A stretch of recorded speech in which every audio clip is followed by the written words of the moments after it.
V-blocks like that.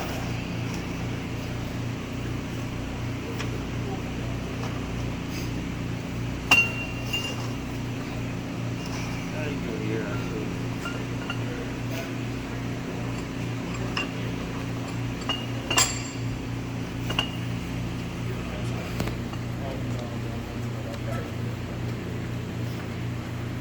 And you want to try to keep this still while you turn the shaft. So this is a dial indicator. This measures runout, and it has a magnetic base. So this table is good for that. You just turn this knob, and then it sticks.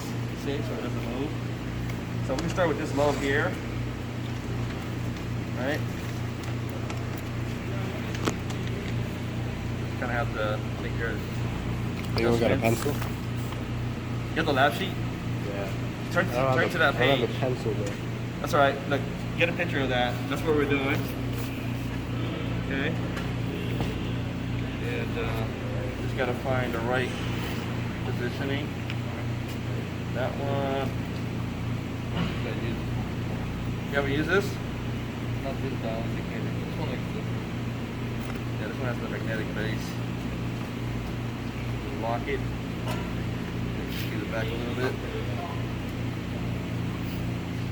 Make sure everything's tight.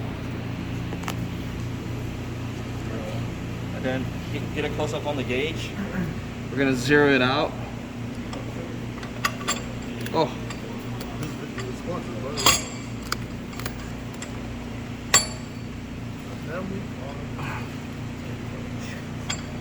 It doesn't have to be perfect, but Jamari, don't play with that right now.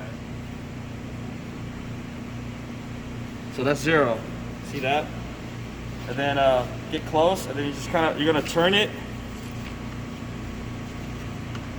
and just watch for the needle movement. You shouldn't see much movement. See that?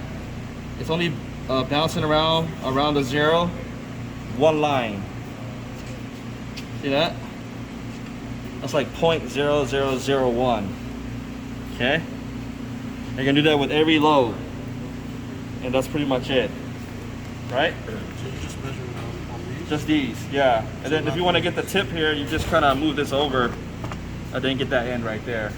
Okay? So once you do that, you need to measure. You need to inspect all the synchronizer rings on the inside. Feel for it. Make sure it's sharp. See, that's what it should look like.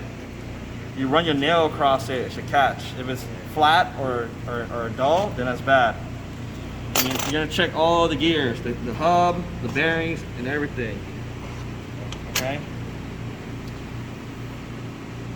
Okay, stop the video.